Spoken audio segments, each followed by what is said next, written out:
You have to draw a line in the sand. You have to build some boundaries. Maybe I'm not the right one for it. I'm to a point where I don't want to try anymore. You are hurting yourself. This is something we see regularly. What is someone in your life fighting for? And how can you be there for them?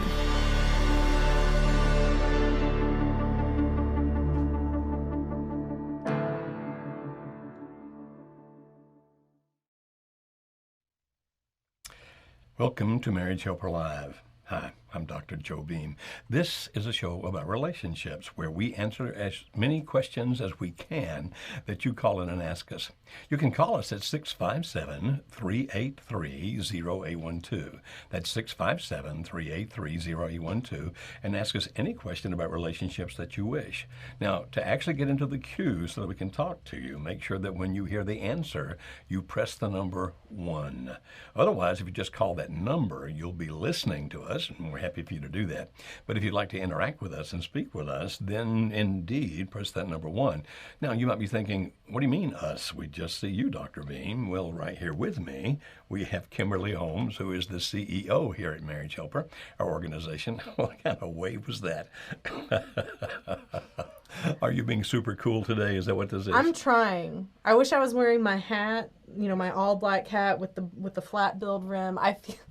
I'm channeling my inner Avril Lavigne, which probably shows my age, but it works. Well, it definitely shows mine because I have no idea what you're talking about. Don't worry about it. Don't worry about it. It's So fine. people out there would know even if I don't. Kimberly, Kimberly Holmes here, has her master's degree in psychology. She is our CEO. She actually runs this entire nonprofit organization. All the rest of us, including me, work for her. So we'd love to get to you today. Anything you would like to say before we get started? Well, so we're streaming today. We are live on Facebook and we're live on YouTube. What I would love for people to do if they're joining us on either platform is go ahead and chat in the comments and just chat where you're joining us from. We always love to see where all over the world people are joining us from.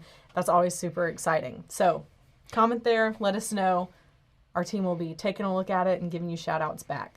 You're right, and we do get calls from all over the world. We've talked to people from Sweden, we've talked to Yeah. people from Australia, and workshops that we do every other weekend, starting here in Middle Tennessee. We've recently had people from Singapore, Hong Kong, Australia, as well as, of course, the United States of America, and nearly every workshop, people from Canada. So it really is that people come from all over the world. Yeah, it really is. So let's get right to our first question here, and we're going to go, let me see if I can operate this machinery.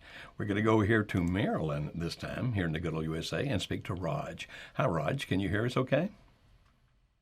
Yes, I can. Hi, Dr. Beam. Hello, Kimberly. Hi, how are you doing? I'm fine. Thank you for taking my call. And thank you for calling her Kimberly, because when people call her Kim, I have to deal with the wrath of that. So thank you, my friend, for calling her Kimberly. And how may we help you today? I've been married 13 years with my wife. We have 3 kids. Okay. Due to infidelity on my part, I was asked to move out of the house in April. And so I stayed close by, interacted, kind of gave her some space. Right around May, kind of on a lark, I moved back in because I thought that the marriage was going sideways, or the separation was going sideways, and just you kind of move back in to try to salvage what's left, which kind of cascaded and led to a host of problems, and ultimately led to her filing a divorce, and in the first instance a protective order, because she thought that by moving back in, that was kind of an aggressive action on my part. That protective order ended up going away. There was, the judge dismissed it, but there was that action on her part to do that. So she's angry at you, separately is that what you're saying? That she's angry with you then? She's right. Okay. Yeah, she's angry with me, right. And so we're living separate now. The kids are with her the whole time. She's filed divorce proceedings, of course. And I see them, I interact with her and the kids kind of on a daily basis. I see them in the morning. I come over in the evenings. I'm working on my pies to keep conversations limited to just the kids. There have been a couple times where I've slipped up, but otherwise, When you say talk about when the you say relationship. slipped up, what does that mean, Raj? Well, so there was a time about a month ago where I was talking to her about a new job that I was looking at, and we had a good conversation about that, and I told her, look, I'm really working on these issues, these trust issues that you had. But let me throw one fact in there is that initially when she confronted me about the infidelity, I denied it. I denied it, and Okay.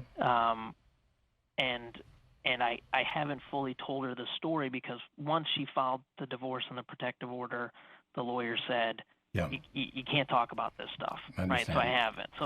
So it made her an mad area that you told her that you're working on being trustworthy, and that made her angrier? Well, no, I think what happened is we had this good conversation. I was working on being trustworthy. I'm working on these issues, and we had a good conversation. And then a couple days later, we hung out, all five of us with the kids, and I think then she wanted me to leave, and I ended up getting a little upset by that, and I pushed, and I shouldn't have pushed, and it led to like an argument, Okay. which it shouldn't have, and so that's what's going on.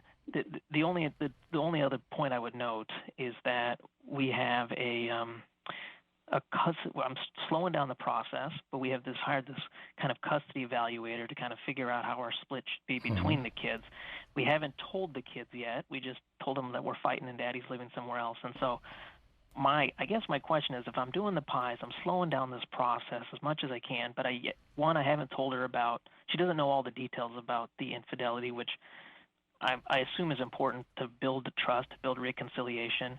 Maybe. And two, before we tell the kid, I guess my only question is a letter an appropriate step in this process, or do I just let this process unfold and, however long it takes, and What would you just want wait to for her put to kind of come to in? me? What would you want to put in a letter like that, Raj? I think what I would say is, I would tell her that I've been really, again, as I said before, I'm really working hard, on myself, and I apologize for this pain that I caused you, and I'm willing to do whatever it takes, if you are so interested. And if you're not, I understand and I respect your decision. I don't want to come off as kind of controlling to say, look, before we tell the kids and we, give up all hope, let's give it one more shot. And but why would you want to put that in a letter? Why a letter?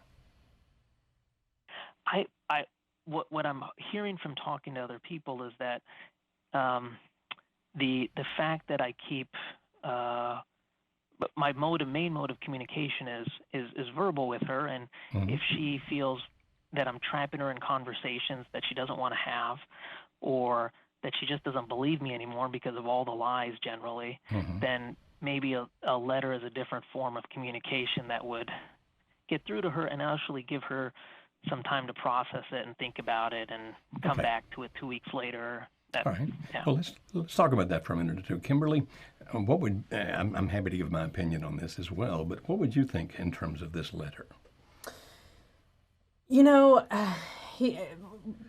Raj, correct me if I'm incorrect on this. I'm trying to remember exactly what you said, but so you are talking verbally, but did you say there was a protective order? That she filed it, but the judge dismissed it. Oh, okay, gotcha. She filed it, and when I moved back in, because she said, "Oh my God, you moved back in without telling me," But there's no order such as that right now. Right. Okay, gotcha. Right. Well, I don't necessarily see that let me put it this way. There's pros and cons. The first one is you have to, if you decide I'm going to give her the letter because I've tried other things before, and maybe this just a different mode of communicating with her will be something a little more helpful. Awesome. I think that's a good reason. But if you are saying I'm going to do this and here's what I hope to come out of it, then I think you need to check your expectations. If you're hoping that the letter is going to bring about reconciliation, I don't think the letter is going to necessarily bring about that. It could bring about some pause on her side where she stops and thinks about some things. It could bring about anger. It could bring about a whole host of things that you may not be thinking about. But as long as you are coming from it, as long as you understand that and aren't necessarily expecting some major turnaround from it, where your expectations then are going to be crushed, then I say go for it. Actually, I'm going to disagree. Go for it. Everything Kimberly said is accurate. I don't disagree with anything that she said. But now that the fact that you know that when she gets angry, she does legal things, such as try to file for an order of protection, and you know that she's already talking about divorce, and I'm assuming that means that she has an attorney, then I would strongly recommend against a letter. Here's why. If it does make her angry, like when you did before, it made her angry, she's going to turn around and hand it to her attorney. And if there's any phraseology, any way you phrased something in there in a way that the attorney can use against you, that's what they do. I mean, that's what attorneys are for. They are hired gladiators. And so in the situation that you're describing, of course, you do what you think is best. And Kimberly did give you some good pros and cons. I don't disagree with those at all. But in your particular situation, I think what you may do is just hand more ammunition to a woman who's already upset with you. Understand that it's still relatively new. Remember, it's just like April, was it March, April, something like that, when you moved out? Is that what you said? April moved out, but she filed for divorce at the same time as the protective order in May, and well, this is still relatively custody new. And everything. Still relatively new, my okay, friend. right. And because it's relatively new, if you're going to rebuild trust, one thing you have to have, and it's hard to do, but one thing you have to have is a degree of patience. And so my suggestion, you do what you think is best. And certainly, if your attorney says you should do something, listen to your attorney over me. I have no legal expertise whatsoever. But I would think it's going to be a matter of time here, and anything you do that appears to be a push, which a letter could potentially be, probably is not going to work in your favor. And so, again, we always say this, you've got to do what you think is best. You agree with that, Kimberly, right? People make their decisions. We don't make your decisions for you. But I'm suggesting in this case that keep doing the things that we teach. Apparently you are familiar with that since you've referred to the pies. And even though you want things to reconcile, right now is the time just to let some healing take place. It doesn't mean that things are necessarily going to end. And understand that from our perspective, even if a divorce takes place, from our perspective, that doesn't scare us because we've seen so many couples work it out after the divorce. Now, I know it's scary to you, and I certainly don't want it to happen. I hope that it does not happen at all. But I would advise right here a great degree of patience is what I'm suggesting. Okay? Okay. Can I ask one question on the pies? I've been working on, like I said, I've been working on them, but given that my infidelity was kind of, you wouldn't have been able to tell from the outside, right? Something that she kind of discovered. So I have this like duplicitous, in her mind, a duplicitous nature. I agree. Yes, I was two-faced in this. If I'm not living there, I'm separated. We interact transactionally around the kids. How does one from her end see that, I'm improving as a person? How does she even think that, okay, this guy's changed the trust again? Because to me, I'm the same person to her that I was 6 months ago before she all discovered it. She doesn't know that I'm working. I mean, I tell her I'm working on this, but she doesn't really know all the things that I'm doing. She can't see it because we're not. And it's one of those living there. It's one of those things, Raj, that if you try to make sure that she sees it, you're probably going to blow it because of the fact that it's going to come across as you trying to manipulate, control, whatever. So the power of the pies is that and we're going to explain, I'm going to get you to explain just a second what the pies are, but the power of the pies is that you follow them religiously, no matter how she reacts, because what you really want to happen here is more organic. It's that she finally does notice. And so if you try to push it, it's not going to work to your advantage. And very quickly, and I'm going to have to go to calls faster than this, but very quickly, can you, for people who are new with us, explain what the pies are? Sure. So the pies are what we talk about at Marriage Helper as the 4 ways to be the most attractive that you can be: physically, intellectually, emotionally, spiritually. Physically, looking the best that you can for your age and situation in life. Intellectually, being the kind of person who someone is able to talk to. Emotionally, making sure that you are evoking positive emotions in your spouse. Spiritually, having a beliefs and values that your spouse sees as being equal to or better than their own. So that's a quick rundown on it. You can actually go to our YouTube channel, watch some of our videos there, and find out even more about the pies. But the question that Raj just asked is super common of, well, if I'm working on my pies and my spouse isn't noticing or isn't living with me, and how are they going to see that happen? And what we always say when we talk about the pies is you do it for you, because it's something that you should do no matter what happens, no matter what externally is happening in your life. So you do the pies first and foremost for you. And when real change happens inside of someone, you don't have to tell people about it. People begin to see it. It exudes in all of the other types of interaction that you have with people. So that is the answer, the short answer to that question. But again, if you go to youtube.com/marriagehelper, be sure to subscribe and help us get to our 50,000th subscriber. We're really close to being there. It's going to be very exciting. But go ahead and subscribe there. Watch through our videos. We explain a lot of that in detail as well. Yes, and I think you actually do some of the videos about the pies there, explaining it more in detail. Now we're going to go all the way over to the Philippines now to speak to Jess. Jess, can you hear us okay there in the Philippines? Yes, hello. Hello. Yes. How may we help you today? Yes. Yeah, so I have a question. So I am married for 6 years, Mm-hmm. and my husband is working overseas in another country. Mm-hmm. And then 2 weeks ago we had a fight, and he told me that he wanted to end the marriage. Okay. And my question is, because I really wanted to fight for it and fight for our marriage. And my question is, how can I fight for our marriage on my own when we are in a long distance relationship? How long has he gone overseas for? He's been working overseas for 2 years now, but he would usually go back here in the Philippines every 3 months to visit.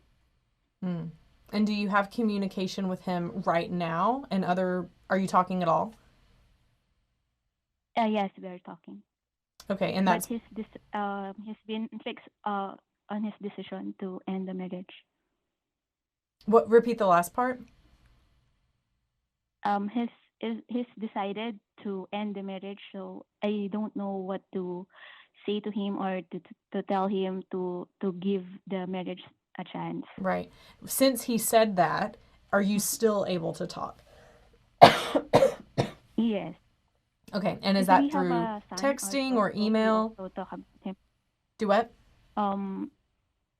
Texting, yes, and video call. Okay. Well, the fact that you're still having some kind of communication is definitely a huge plus in this kind of situation, because when there's not that, it of course makes it a lot more difficult. Do you have any children together or anything like that? Yes, we have one son. All right. We have a son. Okay. And how old is your son? 5 years old. Okay. So do they speak? Does your husband call to talk to the son? Does that kind of communication happen? Yes. Did he say He why? actually told me that he will still support our son, so that's not an issue. But he just wanted to he don't want to be committed to me at all, because he said that he wanted to do other things in his life. He wanted to move forward, and he thinks that being committed to me will hinder him from doing those things. Well, it's always a tough situation, without a doubt. And have you ever talked to one of our client representatives here at our organization by any chance? Have you called to our offices? No, but I just purchased the pies just earlier today, The Pies but Boot I Camp? haven't checked it yet. Yeah, the pies. Well, here's what I'm going to recommend to you, and forgive me, this may sound like a commercial, but since you're really so new into this, what I would recommend, if you don't mind, is if you contact us, and you can do it by email if that's easier for you there in the Philippines, but contact us, and one of our client representatives will contact you back. And we have a program called Save My Marriage, and it's designed for the one spouse who wants to save the marriage when the other one doesn't. And I'll spread the word to all of our client representatives, we have quite a few of them, that I've talked to you and that I want them to work with you in whatever way they need to help you. But I'm going to recommend that rather than us trying to help, because there's so many different questions we'd have to ask, I'm going to ask that you email us. One of our client representatives will email you back. We'll help you get on that online course. And in that online course, we'll be able to tell you step by step the things you need to do. Again, this course is designed for a marriage where the one person wants to save it and the other person does not. And that is specifically and particularly. And so what email address would she email to, Kimberly? It would be the info at Marriage Helper. So INFO, like information, at marriagehelper.com. We'll be able to help you out. Or you can give us a call if you have the ability to do that. Then absolutely you can call our toll-free number at 866-903-0990. And so if you'll contact us, we'll help you get into that. And that would be the next thing to do. And then maybe after that, after you get into that for a while, if you want to call back, we'll do what we can. But let's start there if you don't mind, okay? Okay? So I just... I did it again. Well, the last thing that I would want Jess to hear is that there is still hope. I know that in everyone's situation, it can be difficult to look at it on a day-to-day basis even and say, how is there any hope left in this? Especially if you consider my husband's overseas and he doesn't come home often, and there's a lot in that. But there's some good things happening there. There's some hopeful things happening there. And no matter what, in the Save My Marriage course, our goal is, no matter what ends up happening in your marriage, we want you to come out being a better person who's able to handle whatever life throws at you better than when you entered the course. And so far, with the thousands of people who have gone through the Save My Marriage course, I think we're doing a pretty good job. Yes, absolutely. Yeah. I apologize that I hit that button too fast. I'm sorry. But if you'll contact us at info@marriagehelper.com. I'm not sure if that toll-free number works from other countries, does it? I don't know. I'm looking at Caroline. Do you know Caroline? We're looking at because the other people in this room are smarter than we are. So we What have to does look around toll-free sometimes. mean? Wouldn't toll-free mean? I think it's country specific. Oh, that's like. But anyway, contact us and we'll be glad to help you there. And now we're going to go from the Philippines. We've been to Maryland and then to the Philippines. Now we're going to Germany. Hello, I'm not quite sure how to pronounce your name here. Is it Matthias? Matthias. Matthias. And how may we help you today, Matthias? Yeah, well, in short, the situation. I'm married 23 years. We have 4 children, 12 to 18. We are both of Christian faith. And, in about 2016, a woman was sent into our home to help our children with their diabetes. So she visited us very often. And in the beginning of 2017, my wife started a too deep friendship with this woman. And it turned out to be at least an emotional affair in the beginning. And, in 2018, so about 1 year later, I found out that it was way more than that. And I confronted her about that. And she said she's sorry to have hurt me, but she refused to give up. She called it a friendship. I won't give up this friendship. And instead, she moved out in June 2018 and left me and 3 of the kids. And first, she didn't take any kids with her, moved out to a flat in the neighborhood and back and forth, then on our property into an empty flat, and then back again in the neighborhood in her father's flat that was empty. And now she has taken a flat about 800 meters away and has one of our daughters there. And, I found out about your site about half a year ago or so, and in the first half, so basically since the mid 2018 till Christmas, I was doing everything wrong. And so when my wife talked with me, I always brought up the subject of the affair, and that I didn't like that. And we went to counseling, to Christian counseling, and actually she went there 3 times, and she was told by the counselor that what she's doing is not good, and she didn't want to hear that. and she wanted to focus on me. I wanted her to focus on me, which we did one time, and then well, that was okay for her. But then when the counselor again said, but also you have to change something. You have to leave this woman. Then she got angry or cried and went out of the room, and then she stopped counseling. Right, and so when she first became involved, when she became first involved with this woman, has been how long ago? Was it 2017? Yeah, in the beginning of 2017. So about about a year and a half so far, something like that. Yeah, well, let's say in January 2017 they changed from the German Sie to U, which is a step when you become friends. And obviously that was very unprofessional of this woman because, she's not supposed to destroy the family, but to help. Right, I understand. And specifically, what's your question for us? How may we help? Yeah.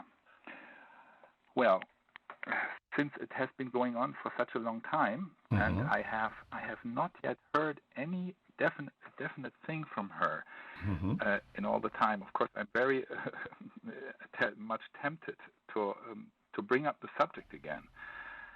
And what would you expect to accomplish? You brought up the subject before, and when you brought up the subject before, she's always turned away from you. So what makes you think you would accomplish something if you brought it up again? Well, I of course, I will not bring it up in a way that I will grumble about it or anything. But obviously, I would like to know. Well, how long does she want to think about it anymore? So basically, when we had our anniversary in March this year, we talked about everything. So we also talked about what I just asked her, what do you want? What do you want to accomplish in the next year? And then she said, well, if we come together, that will take a long time. Okay. And I thought. So at least she left the possibility open. I mean, she left the door ajar that there is a possibility that you can get back together. Is that what I just heard? Yes. Okay. And none of us talked about divorce yet. Okay, that's a good thing. That's a very good thing. In the situation that you're describing, the fact that she's involved with another person, right now we're going to leave gender out of it and just talk about that. The fact that she's involved with another person and has a deep emotional connection with this person, you said it first started as a friendship that went too deeply and then it progressed from there. The same kinds of things that you would do if she were involved with a guy, it's the same kind of things that you would do if she's involved with a woman. And that is, remember that people don't leave what they have unless they believe what they're going to is better. So right now, I'm not saying that her being with the other woman is better, but at least in her mind, she sees it as being better. And what you have said to us is that she sees it as better to the point that if anybody tells her that she is wrong, that she shouldn't be doing that she won't talk to them anymore. Now, that's telling you pretty clearly that logic is not going to be the answer here. Would you agree? Absolutely. Because what she's involved in is an emotional situation. Now, what we teach is that when you work on things like Kimberly talked about a couple of minutes ago called the pies, where you work on yourself physically, intellectually, emotionally, spiritually, and that's just stage one or phase one of what we call the love path. Then there's a phase two called acceptance, and there's actually 4 phases to this path. But the reason that you do those things is because when you have an extremely intense emotional relationship with a person outside the marriage, they tend to have a shelf life. What I mean by that is they tend to only last so long. And then when they finally do come to an end, what you want it to be is this. If the principle is that people don't leave what they have unless what they're going to is better, is that you want it to be that when that finally begins to fade, and in about a year and a half now, is that what we were hearing roughly? Okay. Then when that finally does begin to fade, which might take a little while, that she sees you as being better with the other person. And that's why you don't try to talk her out of it, because you've already told us that logic's not working with her. And so what you do then is you work on you to become the best you that you can be. And that's the system that we teach, so that hopefully, when that finally does begin to erode, and it will, that she then looks at you and sees you as the best. What am I leaving out of that, Kimberly? What should I? You know, I don't think you're leaving anything out, but some people might be listening to this, especially Matthias. I think that's how it's pronounced. And he might be thinking, but you don't understand. I've been waiting a year and a half, like, you know, in his shoes and in the person's shoes that's in it. What we're saying is like, yeah, but here's everything else you need to understand onto why I need to do this differently or quicker or whatever that is. And we are not immune to what you are feeling and thinking in that moment. We understand that it's incredibly difficult to be patient during this process, to keep working on the pies, because some days it may feel like it's just monotonous. You're trudging along, you're trying to do everything, and there might not be any change. But the thing here to keep in mind is that not everything's going to change overnight or even in 6 months, unfortunately, or even maybe in a year or a couple of years. It's different for every single situation. And the fact that each situation is so different is why we teach 80% foundational principles, and then this extra 20% is much more of an art than a science. And that is the value of a great coach. Having someone who is unbiased about the situation, who's able to ask you questions and help you think things through from a different point of view so that you can make the best decisions, because you are having to deal with your emotions and your logic and the 3 kids you have at home in this situation and the one gone. I mean, there's just a lot going through, and we can't give you in 5 minutes what you should do with that. And if we did, you shouldn't listen to it because we don't understand it in that. So what we try to do in this program is teach those foundations. And of course, we have coaches that are amazing, that walk with you through the whole process for however many weeks or months or whatever it comes. And since they're coaches, they coach you. They ask you questions. They don't tell you what to do, but they ask you things and help you think things through and make the best decisions that you can for your situation and what you're going through and your vision and goal for what you have for your future. Okay, that's very good. And so now we're going back to the United States, and this time we're going to go over to Utah and talking to Christy. Hi, Christy. How may we help you today? Hi, I'm surprised I got through. Thank you for taking my call.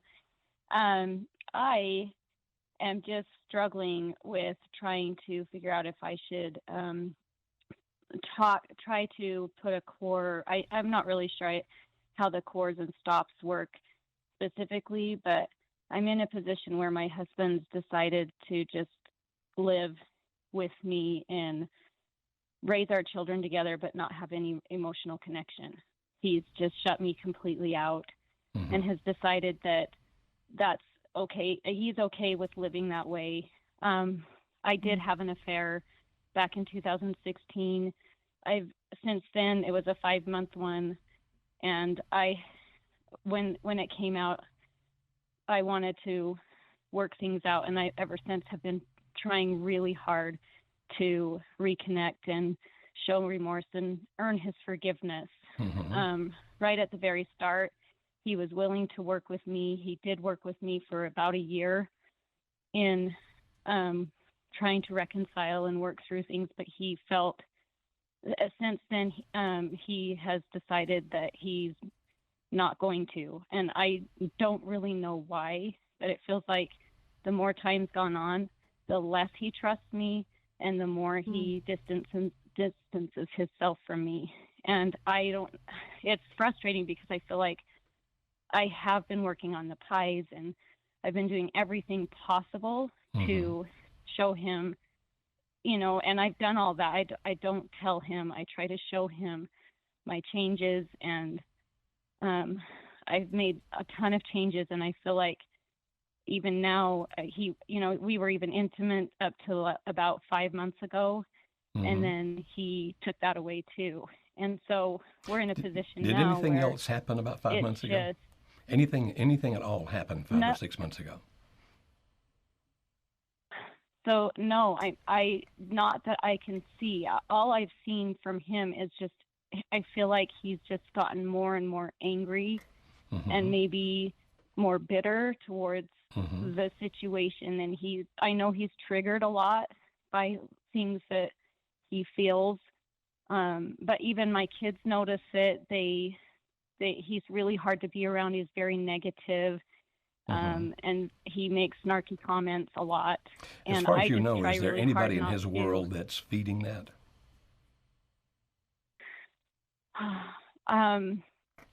I don't think so, but Okay. there may be somebody in his work. There's a person he talks to at work a lot that has, I don't know if it's a similar situation, but he's divorced, and his wife has the same thing, cheated on him, but she's left him for many different reasons. Anyway, so I know they talk a lot, and I do know he read a book about being a chump and feeling like he's. So are you going to continue to live like this? Give. Are you going to continue to live in the same house with him?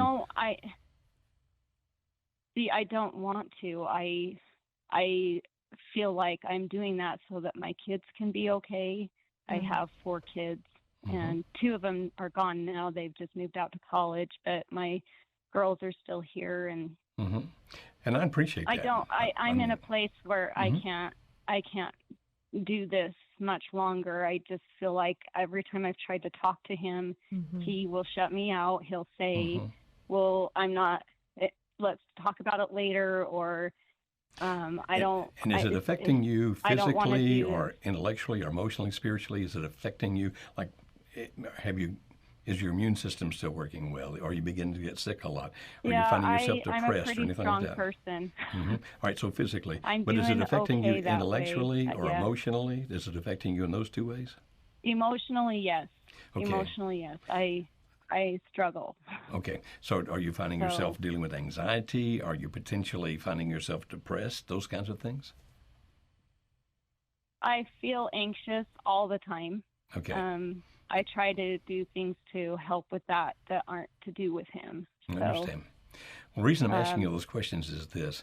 Obviously, you have to make your decision about what you do with your life. I mean, that's your decision, certainly not ours. But sometimes when people say, okay, if I'm going to have to put my foot down about something, when do I do it? Well, one of the criteria we suggest people thinking about is if it's affecting you or your children negatively in physical ways, intellectual ways, emotional ways, or spiritual ways, where that is becoming detrimental, not just the fact that it hurts, but it's becoming detrimental, then it may well be a time you have to make a decision. Now, there's a thing we talk about called cores, which is continuing our relationship essentials. If he doesn't really care about continuing the relationship, then a core is not really going to work. Then there's a thing we call a stop, and a stop says safeguards that offer protection. And now the safeguards can offer you protection emotionally, just like they can offer protection physically or spiritually or any other way. If you were to do something like that, other people would typically call those boundaries. You'd have to think very carefully through, well, what is it that I want him to stop? Because what I'm hearing is what you really want him to do is to start doing something. You want him to start communicating with you. Or I guess you did get one stop, the fact that he's being negative and being snarky. You can actually set a stop about that. But understand that you can't make him forgive you. You can't make him be what you want him to be. The only person that you can control is you. And while I appreciate a great deal the fact that you're caring about your children, I think that's an awesome, wonderful, good for you, kudos in every sense of the word. If it's affecting you in such a way that it's going to wind up affecting the kids, or if it's already affecting the kids, sometimes you have to make a decision like, I can't live like this. Now, before you set a core or a stop, we'd recommend that you ask for a conversation. Like, we need to have a deep conversation. We need to sit down and talk. And in those things, you can start saying, I realize what I did was wrong, but I don't know what else I can do to make up for that. Don't keep beating yourself up about that, because if you do, you'll keep him feeling those negative emotions. So you don't keep beating yourself up about that. You don't keep telling him how sorry you are, or you'll continue to feed those negative emotions. If you have clearly made it known to him, I am very sorry. I really wish I hadn't done it.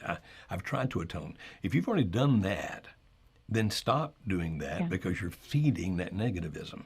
And if you can look at it then and say, what I need from you is this, for the sake of our children, the sake of us, will you forgive me? Can we move this on? Now, I'm not making you forgive me because I know I can't. By the way, is by any chance your husband a religious man? No, in fact, he left that about 5 years ago and is atheist now. Okay. Well, even So- atheists need to understand the concept of forgiving. That he can hang Yes. on to this, and it can continue to damage him and damage you and damage the kids, or he can decide to forgive. Kimberly, what would you add to what I've said so far? I second it. I mean, yes, when she first started talking and said it happened in 2016 and that she didn't say it exactly this way. You didn't say it this way, Christy, but basically you've been spending 3 years trying to show him that you are sorry and to do something to get him to forgive and be able to move past it. And you can't stay there. You can't live there. I mean, you need to be able to forgive yourself and move on. And if you feel stuck in that, then of course that's a terrible, hard and terrible place to be. So I agree completely with Joe. Starting with the conversation is the best way to do it, because we want to start with the minimum effective dose. That's what I'm trying to say.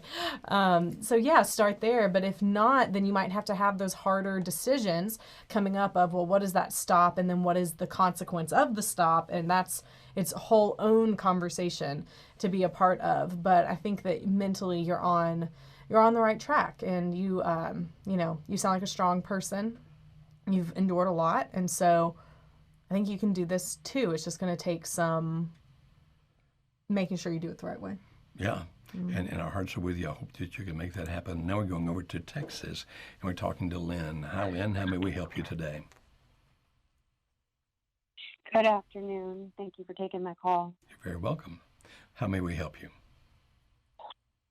So it's been about 5 months, and the affair that my husband has had is somewhat ended, and I say somewhat because there's not a whole lot of clarity. But the other night we tried to have a conversation about, since they still have to work together, where we are and moving forward. And we've had amazing sex the last few weeks. And to me, it was more of us emotionally bonding.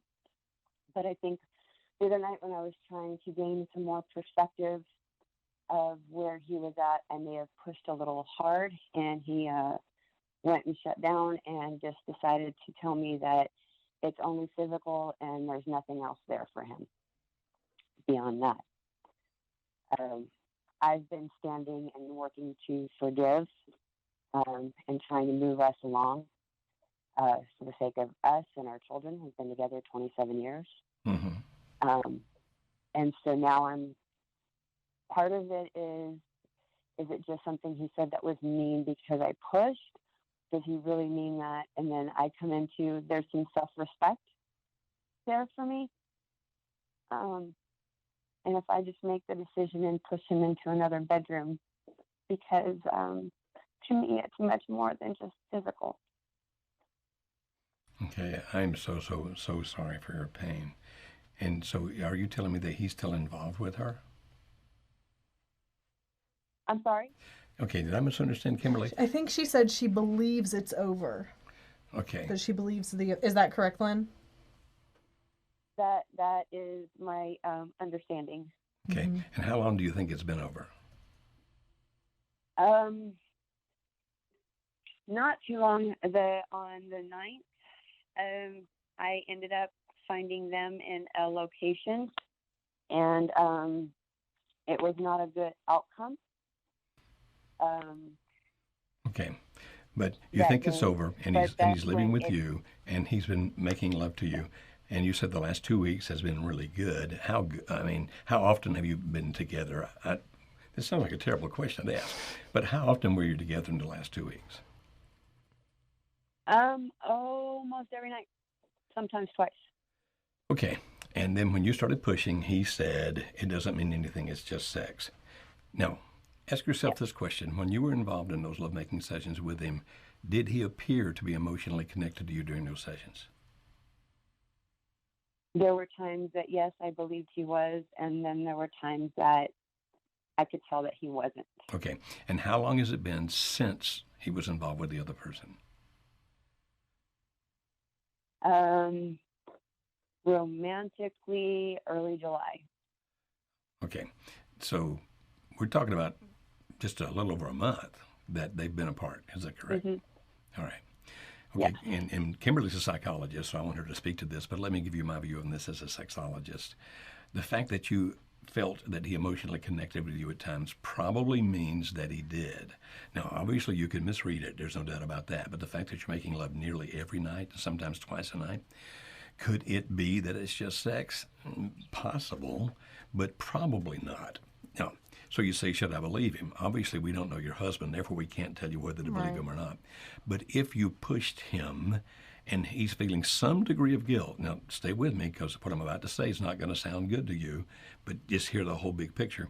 Sometimes when people end a relationship where they were emotionally connected to another person, and now they're still with the spouse and trying to make things work with the spouse, sometimes their interactions with their spouse will make them feel guilty as if they were somehow cheating on the person they were cheating with. I know it doesn't make sense. I know you don't want to hear that. It's not pleasant to hear. But I'm trying to help you understand what might be going on emotionally. Because when a person ends a situation like that, quite often they go through what we would call mourning or a grief period. So the fact that he was connecting with you, could it mean that sometimes it was only sexual because of the fact of his emotional or prior emotional connection with her? Yeah, it's possible. But the fact that he's making love to you that often, and the fact that you felt that he really was emotionally connecting with you, makes me think, and again, I don't know him, but it makes me think that he's in a transition. And in this transition, what's occurring is the fact that he is connecting with you, but that causes him emotional turmoil because he's not that far out of the relationship with the other woman.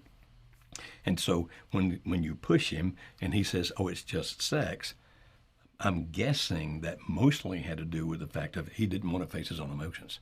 Not necessarily designed to hurt you, but not wanting to face his own emotions because he's in this emotional turmoil. Having left that and beginning to reconnect with you is a confusing thing for him. And so in that sense, if I were a betting man, that's what I would bet. What are you thinking? Yeah, I'm just taking a step back and thinking bigger picture. So I know that the sex is important, but bigger picture, he's there. Is he willing to make things work, or is he just trying to play a part? I mean, how are things going bigger picture?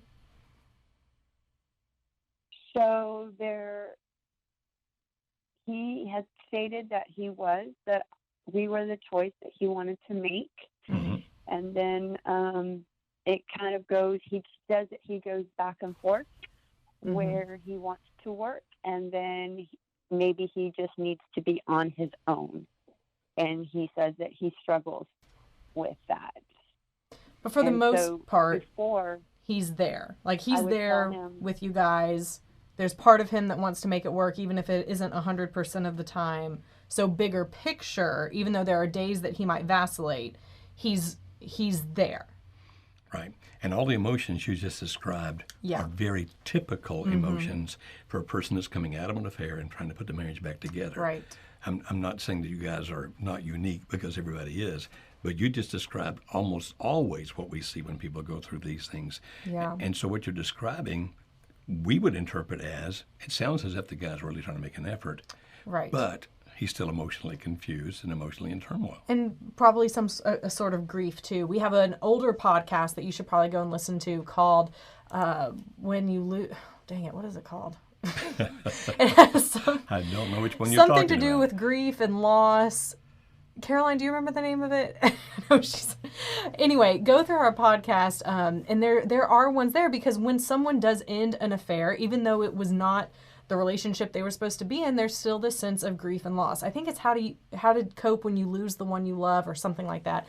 And it goes through the thought process of what your husband may be going through right now. But I would step back and say, okay, I know he said this when I pushed him, but maybe that's not what I should focus on. There's bigger picture things to focus on. And instead of focusing on that one event, going forward another few weeks, another couple of months, and then stepping back and reassessing, then how are things going? Are things moving forward? Because right now, day to day, it's going to be different. Exactly. It just is. And it can be somewhat confusing. But our opinion and again, this is an opinion, we don't know the man, is that what you're witnessing or experiencing right now is kind of par for the course. And if you can stay strong, that it'll get better. Absolutely. And now we're moving to Alabama to a young lady with the name of Summer. Hi, Summer. How are you? I'm doing all right. Thank you so much for taking my call. Trying to keep this as succinct as possible. Good. I do just want to say up front that my husband has recently kind of morphed our religious beliefs, and so he won't allow me to seek any counseling or see a marriage counselor because he says that they don't understand and agree with what we believe. So I can't With call what any y'all services believe or I'm with what calling now. he believes? Well, it was what we both believed, and now he's sort of taking an offshoot to that, and he also controls all the finances, but that's just a side point. If I may ask, and if you don't want to, don't. If you don't want to answer this, don't. But if I may ask, what religion are you part of? He says Hebrew, so the easiest thing that most people understand is like kind of like Messianic Jewish, but we're not Jewish. We believe in Jesus. Okay. So basically, like, you know, Jesus plus the Old Testament. So he's looking at everything in the Torah, and the basics of, you know, what's been going on with us. We've been married 8.5 years. Back in 2016, he took a job out of town while I was in school, and he had some affairs. He kind of walked away from God, and we reconciled, and we got remarried in 2017. From what I understand, apparently that was the first legal marriage we had because he was still technically married to his first wife when we got married. Again, that's a whole other subject. There's been a whole foundation of lies for our marriage. Okay. Now you say that he's kind of evolved his beliefs, and so what is it now that he believes, or that what's causing the problem you're calling about today? Sorry. Yes. So he's been having an affair for the last 2 years, sleeping with several women, but mainly having an affair with a woman that he dated in high school. He is the father of her 30-year-old son. He feels an obligation to her because of what he feels is written in the Old Testament, and he is now actively moving towards bringing her into our home in sort of a polygamy lifestyle, saying that it's not a command of God, but it's not a sin, and if God doesn't condemn it, neither should I. And I guess I've been so brainwashed about his versions of everything that I'm in this place where I'm frozen. I really, I love him, I care for him so much, but I need to leave this situation. But I feel like he's slowly poisoned me over the last few years, not literally, just figuratively, to the point where I'm so afraid to leave because I'm so afraid that I'm going to go to hell for disobeying my husband, or that I can never get remarried because that man would have been committing adultery. And I've lost any oomph to leave, and I really need help. I know you help marriages, but he's absolutely certain that this woman is his obligation. She bows before him and calls him master like he wants to. I don't do that because I have a problem with that. But he believes it's his obligation to still care for me. He doesn't feel he's allowed biblically to kick me out. So basically, he controls the finances. You said earlier. You said he controls the finances. That's what you said earlier. And now you're basically telling us that he controls you. Not just controls what you do, but he does the best control what you think, what you believe, that he really tries to have you under his spell. Is that correct? Is that correct? If I may ask. I've been labeled as very disobedient and rebellious. If I may ask, and if you don't answer, don't. But how old are you? I just turned 40 last week. Okay, so you're a relatively young woman, and I'm assuming that he's older than you are based on what you described. Yes, he's 51. Okay. Now, Can you survive on your own? Do you have that ability?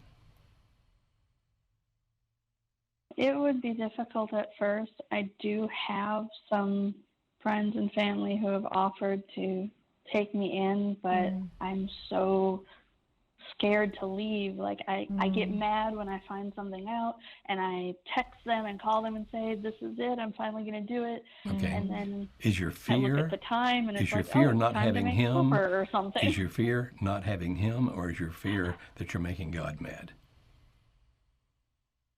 It's both.